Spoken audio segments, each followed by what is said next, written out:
Media Molecule's new game Dreams launched on Friday and is the highest rated game of the year on Metacritic so far. The UK-based studio is best known for its work on the Little Big Planet games, but has taken things several steps further with its latest title. But the question is it a dream come true?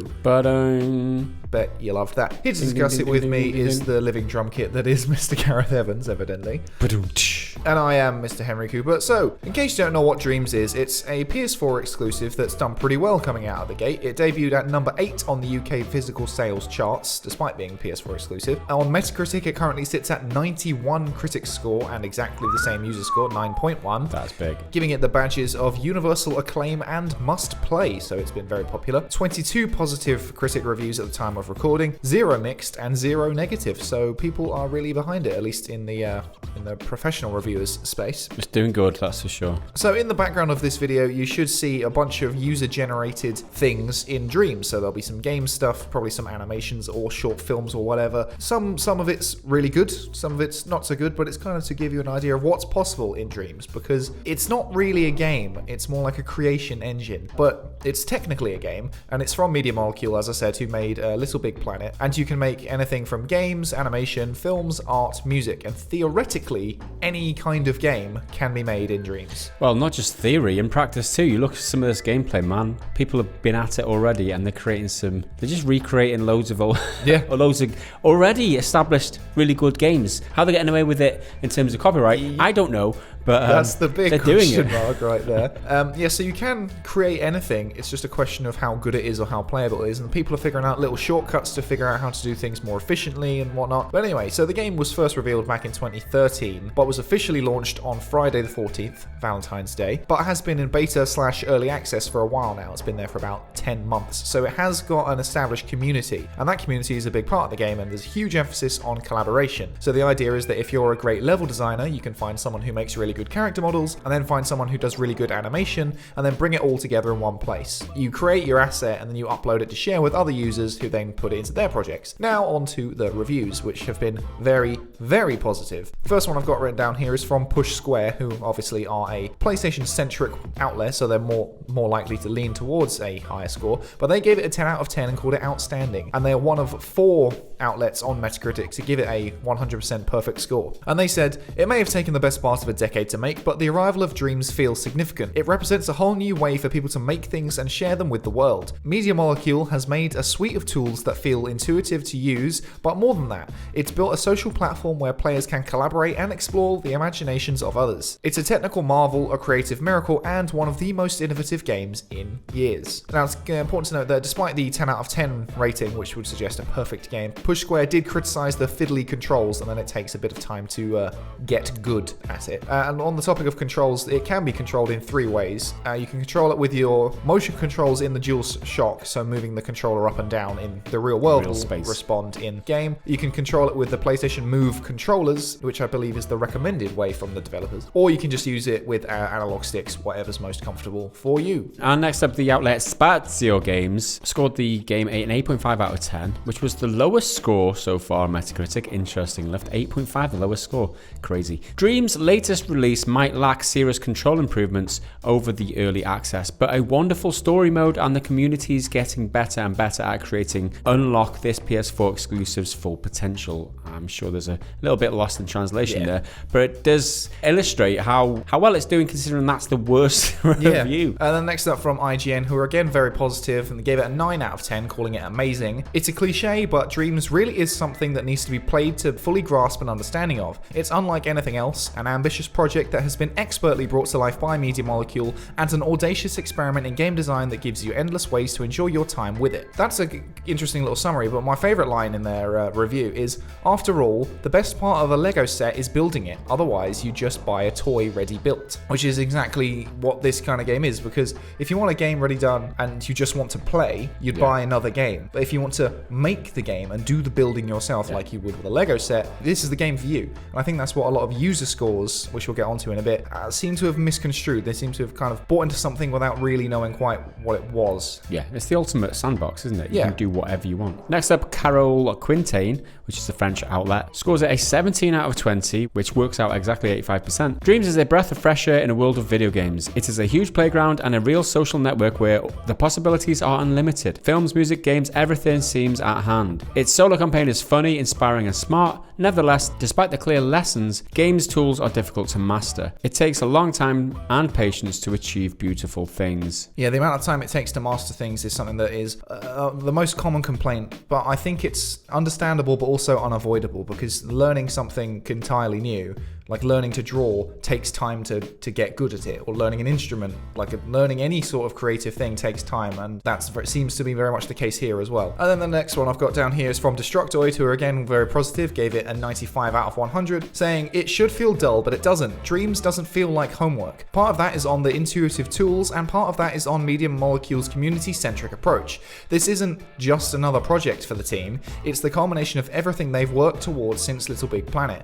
I don't think anyone but Media Molecule could have nailed Dreams. It's truly one of a kind." So that's high praise there, saying that there's nothing quite like it, and only Media Molecule could have done it. If anyone else had tried, it just wouldn't have been the same. Last up, PlayStation Universe gave it a 10 out of 10, saying, "It's really hard to find anything negative about Dreams. It's a powerful and remarkable set of creation tools, moonlighting as a video game. If creating isn't your thing, the Dreamyverse offers an endless feed of other Dreamers' playable content and the super fun campaign. Dreams is the bee's knees and should not be missed." The bee's knees, I feel like that's underutilized adjective there. The bee's Dreams is knees, the mate. bee's It's the knee- bee's knees. Someone's probably made a game all about bees' knees in Dreams. Absolutely. The general consensus about the game is that the positives are that it's unlike anything else you've ever played. It has potentially endless creative possibilities, helpful tutorials and tool sets that can be a bit tricky to use, and it's got excellent social features, sharing, and a really good sense of community and collaboration. But the main criticism seems to be the controls are a bit annoying, and it takes a long time to master to be able to create really good stuff. Yeah, I mean, I guess that depends on what control input you've got. Using a controller can't be as intuitive as trying to control a 3D space with the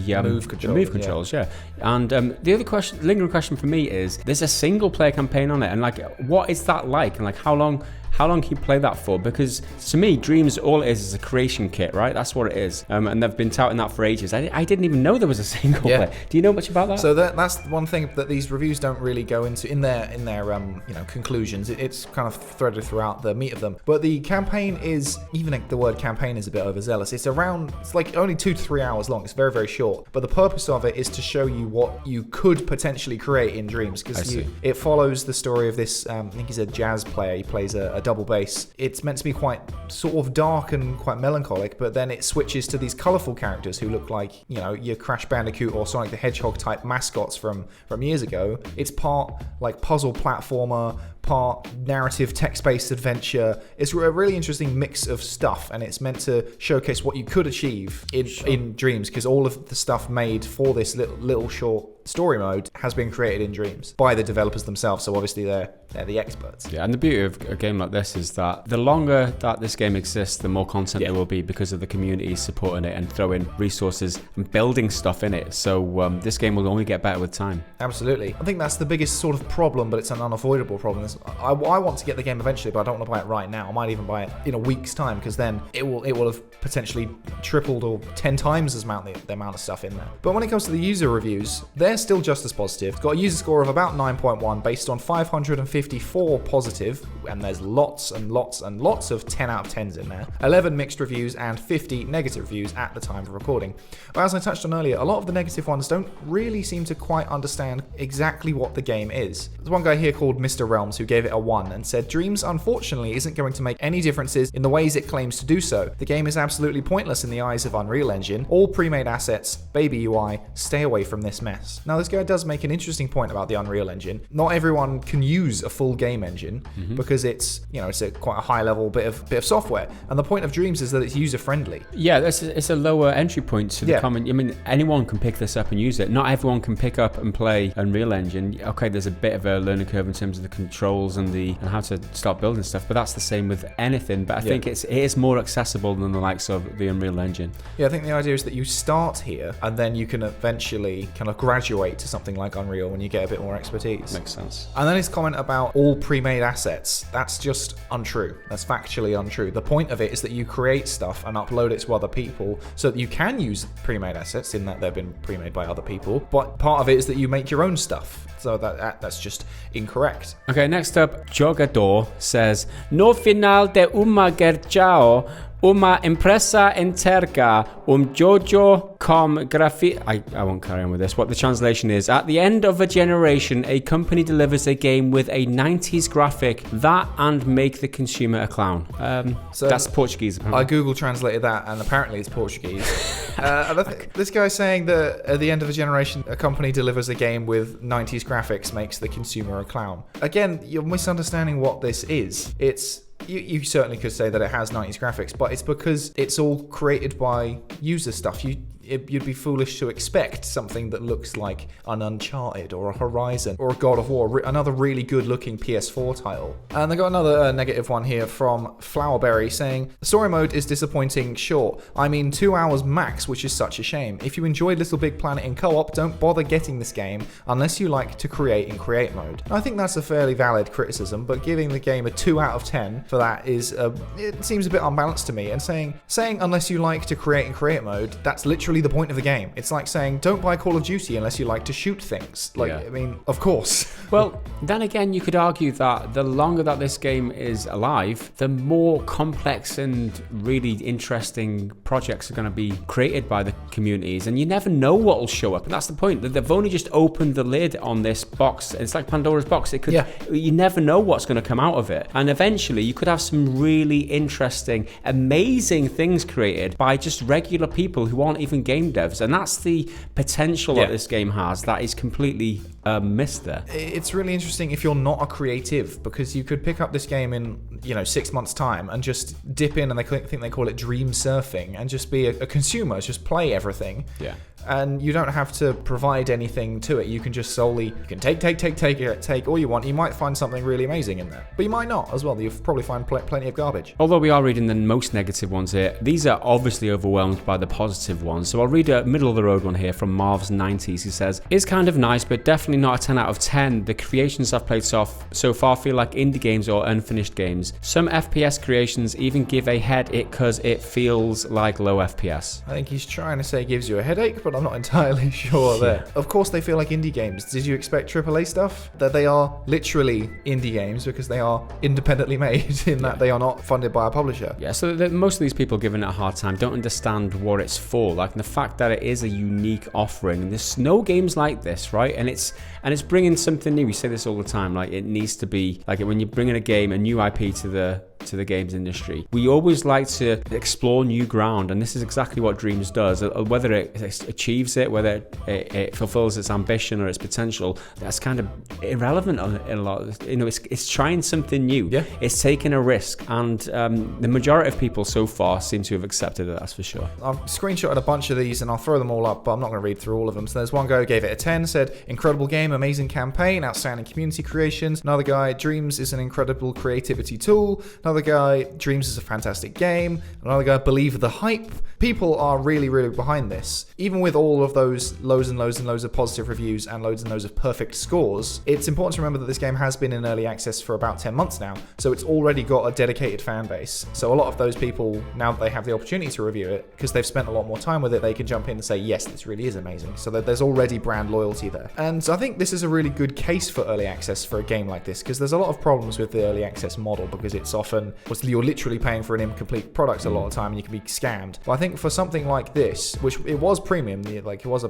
paid thing, it does make sense, because for a game that's all about user-generated content, you need users to generate that content. So at launch, after having been in early access, all of that early access stuff is now available to all the newcomers who are buying it, on launch day. And it's that constant feedback from users as well, just to guide the development, to help them out in terms of what needs to be refined, what things needs to be changed in terms of controls. You know, just that two-way conversation that allow something to be greater at the end of this process rather than it would have been had it not gone through the early access. And I think the ultimate question, which I've been pondering for a little while, is who is this for? And I think it could kind of be for anyone, because if you're creative, you can potentially make anything in Dreams, not just games, as I mentioned earlier. But if you're not so creative, you can then play it and sample all of this stuff completely, you know, for free, apart from the price of admission, obviously. But don't expect ultra high quality games, at least not yet, because there's some pretty good looking stuff already. I haven't had hands on with it myself, but it's very impressive given how little time people have had on it, and the fact that you can share everything with everyone. Like, if you're really good at one thing but you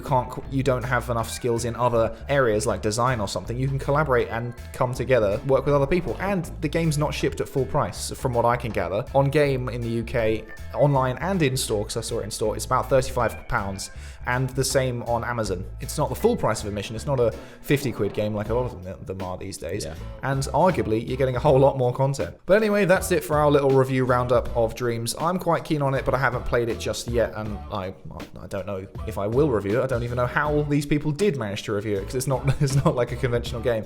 But anyway, let us know down in the comments what you think. Are you planning on picking it up? Are you a creative, or are you just gonna consume? You just want to play it for all the potentially endless creative possibilities.